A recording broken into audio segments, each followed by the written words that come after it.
Welcome everybody. Um, Expect to see. You see a picture of Ken Dodd, the great king of comedy. Before I wanted to get this channel started up about the BBC, I was going to do the best comedians of all time, and of course Ken would have been one of those. Of course, there's no doubt about it. He was a great comedian, one of the best we will, we'll ever see in our lifetimes, anyway. And I was very lucky last night that I rang Mr. Bellfield on his live phone-in chat show and managed to get through. And quite surprised. I was Inspector C and had a chat to him about his situation with Ken Dodd, and all that is going to be coming up in the next few minutes. So I hope you enjoy it. And it was a bit of a shock for me to get on the show. I didn't expect it. It was a bit late onto the show. Last one of the last callers. So I'll do this run through of me on the having a chat to him about the great Ken, well, Sir Ken, and all that's coming up. So I managed to get through to Alex's show and had a chat to him on his channel, and all that's going to be coming up shortly, and hope you enjoy it. And like I say, I came on as an Inspector C on Reform UK, BBC. Didn't know much about it, of course. So anyway, all this is going to be coming up, and I'll let you enjoy it. Today, this is the pick of the week. It's Monsieur Bellfield, star of stage, screen and litigation. Hello, who's calling, please? We will be live on the Tippy Tappy this evening for the next 90 minutes taking your calls. This is my little Bella. You can call me on this. Dial in on 0115 888 1123. First time callers, please. That would help for the first 45 minutes. When you ring in, I will say, hello, is this your phone? And you have to then be listening to the phone, not to the bloody Tippy Tappy, because people then go, hello, hello, hello, and you sound like a half-wit or a farthead. We have no time this evening for nonsense. I am in a very stern mood. I would quite like those who want to have a bit of a mass debate and an argy-bargy, particularly interested in taking on the fartheads. We have a lot of time for that this evening, and anything else you want to talk about too. 0115 888 1123 is my number. To the phones we go. Take care. Bye-bye. Ta-da. 0115 888 1123. Hello, who's calling? Let's go to line 974. Busy night tonight on the phones. Hi, who's calling? Hello? Alex, it's you. Hello, it is me. Let me check.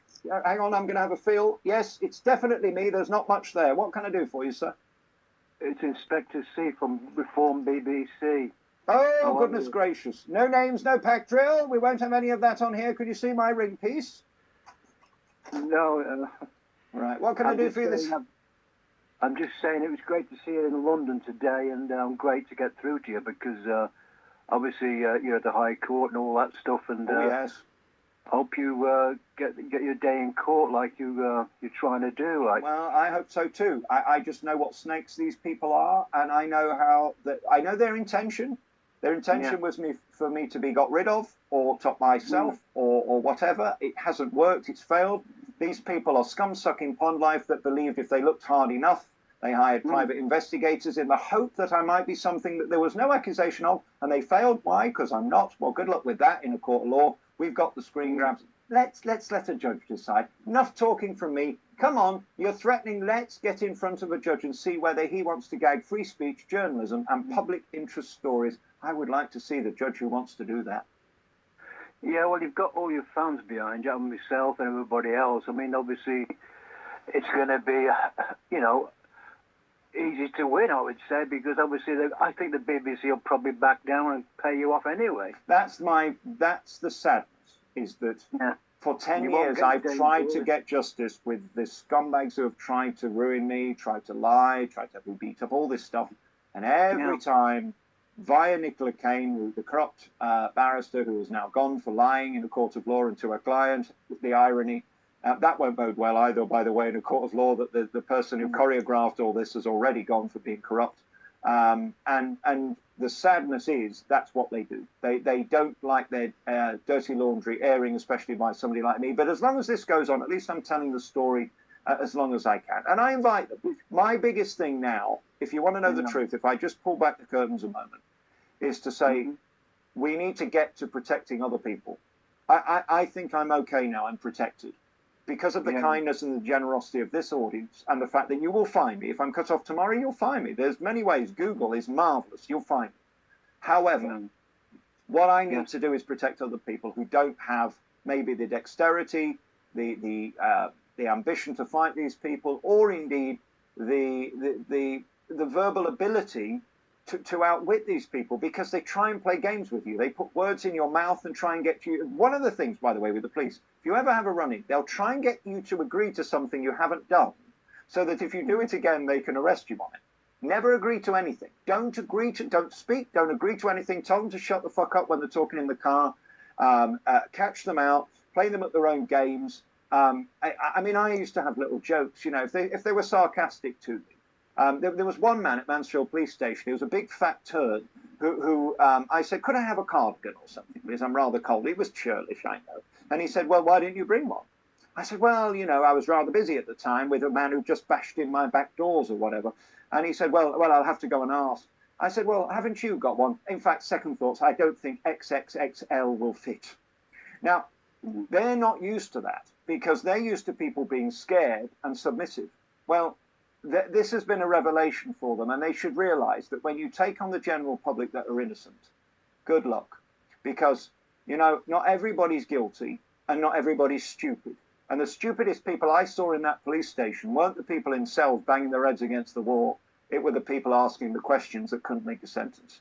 And, you know, trying to outwit people like me, good luck with it. Let's keep trying. Come again. Please, I've got all these new cameras that will film you. We'll put a big video together.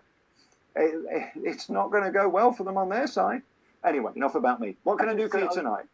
I was just going to say to you, what do you think, how Ken Dodd would have thought about your channel, your success you're having now? What do you think what Ken would say? Because obviously you're a great fan of Ken like I was. I mean...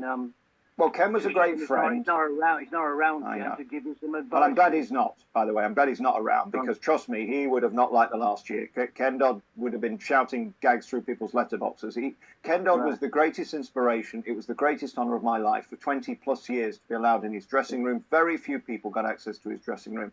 And he taught me everything. He taught me how awful this business is. He gave me the strength to defend myself to the very last time I saw him at the Blackpool Grand, when I filmed with him on the very, very last day I ever saw him. There's a woman there who's not particularly very nice, and she's certainly not on the side of talent and variety, and he didn't have anything to do. And I watched how he operated, and he was always very proud of me. He was my granddad, basically, for my entire life, and he was my hero.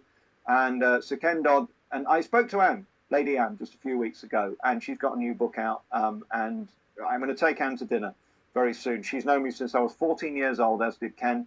I'm now 27, and it was the greatest honour of my life to be allowed within their party, you know, to be within that group, because amazing turns, and he taught me everything I know. And a lot of people say you're quite funny, your comic timing. Well, hello, I spent my life being brought up by Ken, really. I mean, there weren't many days.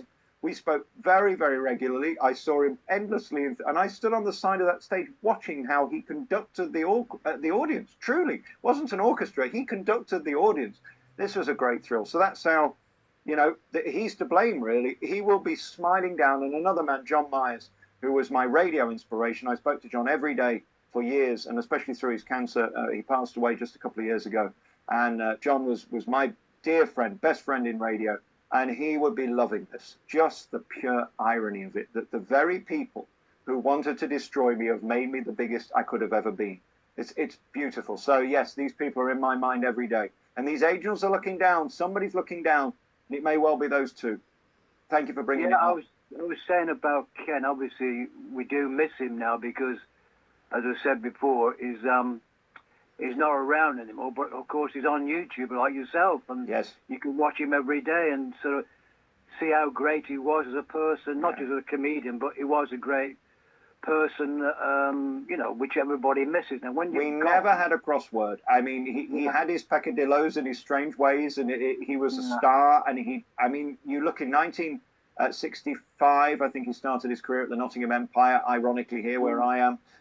He had the second best-selling single from any male ever, which was Tears for Souvenirs in 1964, I think it was. And that song was second only to Imagine by John Lennon, ironically, two people from Liverpool. The second biggest male-selling artist in Britain. It's incredible, and people forget that. And to be around someone that has seen it all, been shafted by them all, and it actually was brought up to me the other day, what I'm doing with these liars isn't that dissimilar to what Ken did over text. I mean, when he was doing his shtick in court, that's not too dissimilar. The world works in very, very strange ways. That's all I'll say. So thank you for bringing it up and making me think of Ken, because every day I feel his hand on my shoulder and these legends. And I was very blessed, very, very blessed to have him in my life. And I told Anne that. I made her cry. I said, just one more thing to try and get a word in, Ken, because obviously, as I said, I appreciate coming on tonight, and I'm lucky to get on, because it's like we're in the lottery, to be honest with you, trying to get on your show. But I just wish you all the best, because everybody's behind you, and the fight goes on. Thank you, mate. We do. Well, you know what? I do believe the truth out in the end. I do believe judges are nearly always right, and I do believe that people who want to do bad things get bad things happening to them. And it's very funny how when you go to the light and you go to the warmth, heat radiates back, good things happen. Equally, those who are surrounding themselves in darkness and lies and cheating, well,